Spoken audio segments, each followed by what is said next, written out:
la gente se informa de muchísimas otras maneras, la información se democratizó gracias a las redes sociales y creer que todo pasa por lo que publican los medios de comunicación es un anacronismo absoluto. Y para analizar un poco esto, estamos ya en comunicación con el doctor Daniel Sapsay, abogado gran constitucionalista, que sufrió un poco el embate de Parrilli la semana pasada. ¿Qué tal, doctor? Guadalupe Vázquez y Manuel Adorni, los saludamos. ¿Qué tal? ¿Cómo están, Guadalupe, Manuel? Un gusto hablar con ustedes. Igualmente.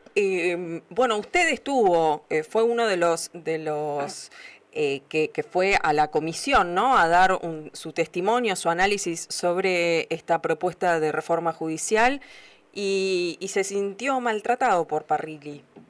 Efectivamente, esto ocurrió el miércoles de la semana pasada, en donde yo hice un enfoque que evidentemente no les gustó, porque no me quise limitar al análisis de la norma sobre la justicia federal penal, la justicia federal económica, el traspaso de los fueros de la capital, etcétera. Es decir, el despacho que se aprobó ayer en la Comisión de Asuntos Constitucionales, sino que quise hacerlo desde una perspectiva de lo que para mí comprende la totalidad de la reforma, en la cual ese es uno de los eslabones, pero empieza desde el modo como se conformaron los organismos de control, el modo como se está absolutamente sacando a empellones al Procurador General de la Nación, cómo se está modificando inclusive el jurado de enjuiciamiento para fiscales, de modo de acomodar el número a la remoción final de este funcionario, lo cual es algo que es inédito, que no tiene antecedentes,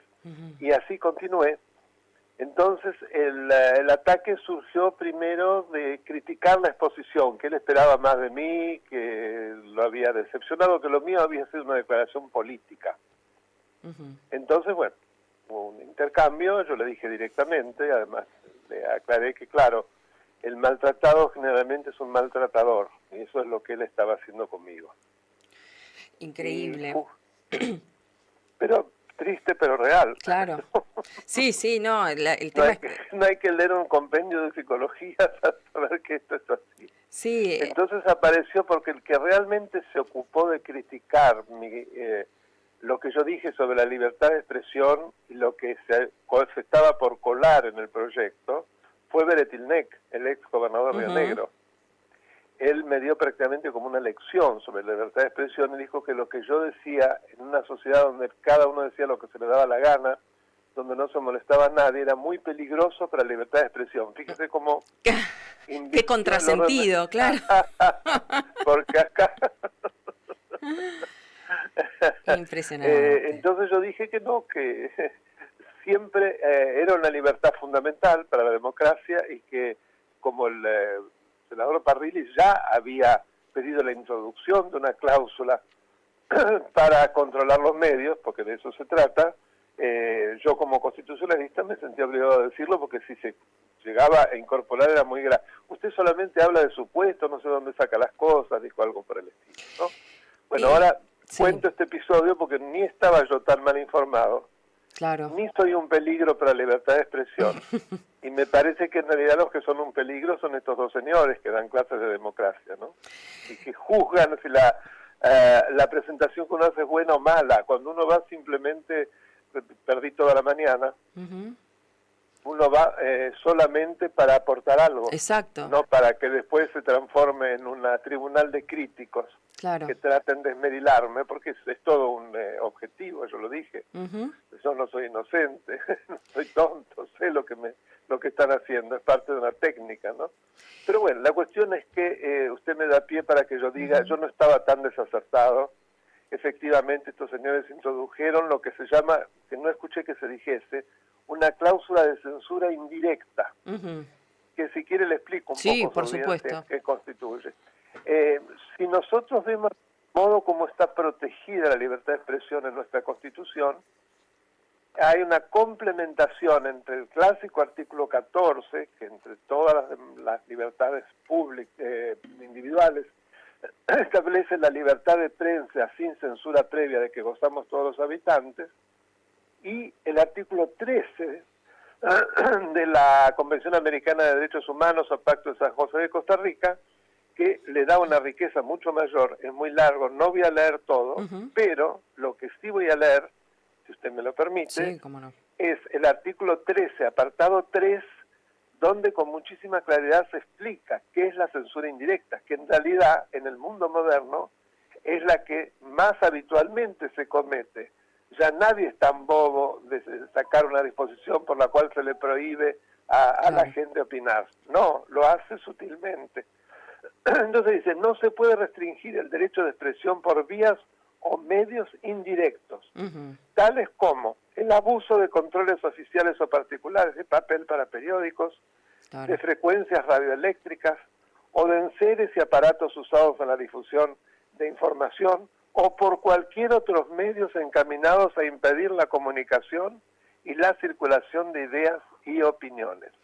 El primer caso, que ya tiene de 30 años, se trató de un periodista que en su país, no me acuerdo cuál, creo que era uno de Centroamérica, pero lo interesante fue la decisión de la Corte, sostuvo que la obligación de parte de un país para que quienes ejercieran la prensa tuviesen que estar munidos de un carné de prensa.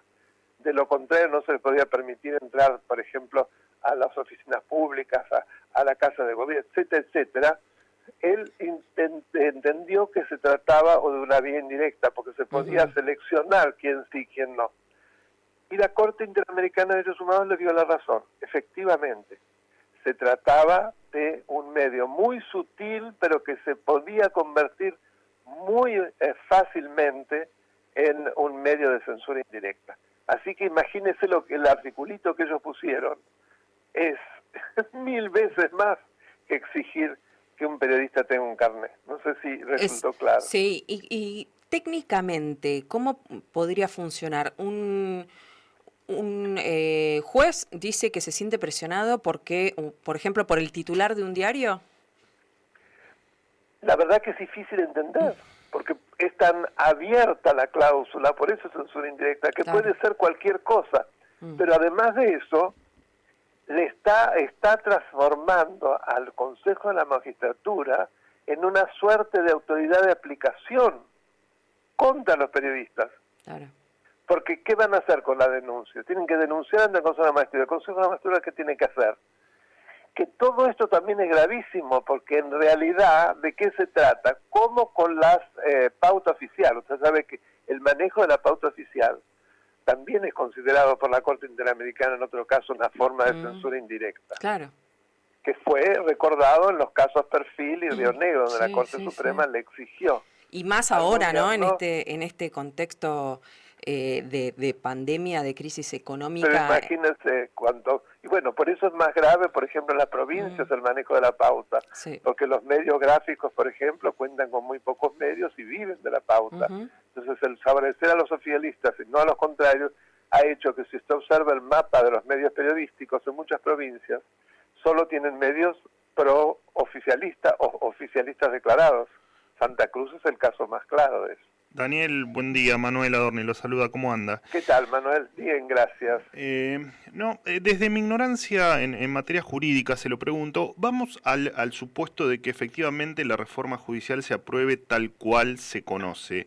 ¿Cree que es viable que luego esto se judicialice y que se declare inconstitucional y que en definitiva nada haya servido para nada? ¿O cree que efectivamente de aprobarse va a tener plena vigencia? Mire, si usted observa lo que establecía la democratización de la justicia en el 2013, o por lo menos las partes, que fueron las más importantes, que fueron declaradas inconstitucionales por la Corte Suprema, eran mucho menos fuertes, si me permite el término. La inconstitucionalidad era grave, pero no llegaba a la gravedad, por ejemplo, de esta cláusula, entre muchas otras. Así que teniendo en cuenta ese precedente, me quedan pocas dudas de que no se judicialice y sea fulminada con la inconstitucionalidad. Bueno, una locura, la verdad. Esto fue... Una locura. Sí. Mire, Piumato, que habló antes que yo, en una posición muy antirreforma, pero hizo una reflexión muy interesante.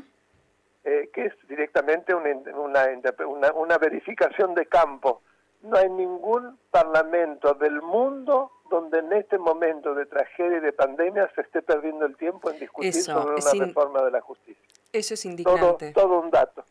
Sí, la verdad, es indignante. Le agradecemos muchísimo, doctor. Sabemos que tiene un canal de YouTube, así que le vamos a mandar un saludo a Oscar Parrilli, que le dijo que era un abogado mediático, algo así. Sí, mediático no, y además yo en realidad era como un político. Claro, bueno, que lo mire por YouTube. Declaraciones políticas, no jurídicas, y de mí lo que esperaba eran posiciones jurídicas. Bueno, ¿cómo lo buscan en YouTube? La dirección es Daniel Alberto Sapsay en YouTube, y yo subo videos en los cuales, como por ejemplo esta entrevista, donde explico las implicancias institucionales de distintos temas. Por un lado, como un pequeño programa de educación cívica, más que constitucional, porque trato de ser claro y que se me entienda. Por otro lado, entrevistas de estas características. Es mi hijo el que lo formateó, el que lo armó y todo. Bien. Que es un muy buen guitarrista. Y también tengo otra sección en la cual se van subiendo clases que yo di en el pasado, conferencias, tertulias. Ya hay más de 60 videos y tenemos más de casi 21.000 suscriptores en poco más de 3 meses. Muy bien. Bueno, sí, en vez de que lo mire por... contento. Daniel Alberto Sapsay. Daniel Alberto Sapsay, perfecto. En vez de que lo mire por TV, que lo mire por YouTube. Bueno, me encantaría que ustedes también se suscriban. Por supuesto. Y que su productor después me mande esta entrevista, porque me encantaría subirla. Le vamos a mandar el corte, claro que sí. Porque pude hablar mucho sobre un tema que casi no se habla, el tema de la violación al Pacto de San José de Costa Rica, el parágrafo 3 del artículo 13, que expresamente se ocupa de la censura indirecta, que es lo que se impone en este despacho del cual hablamos. A nosotros nos interesa muchísimo, es una de los pilares de la democracia, la libertad de prensa, así que siempre cuente con nosotros. Porque es un derecho colectivo, si me permite. Sí. Mucha gente cree que es un derecho que los asiste a los que informan. No. Por supuesto que sí. Es un bien para la sociedad. Digamos, la parte individual del derecho, pero es mucho más, es un derecho colectivo, porque gracias a esa posibilidad de intercambio de ideas y de comunicación, yo me entero de qué pasa con mis gobernantes y demás sectores de poder, y de ese modo puedo controlar. Exacto, es así. Muchísimas gracias, doctor Sapsay. Gracias, Guadalupe. Que tenga buen día. Manuel. Gracias. Un abrazo, Daniel.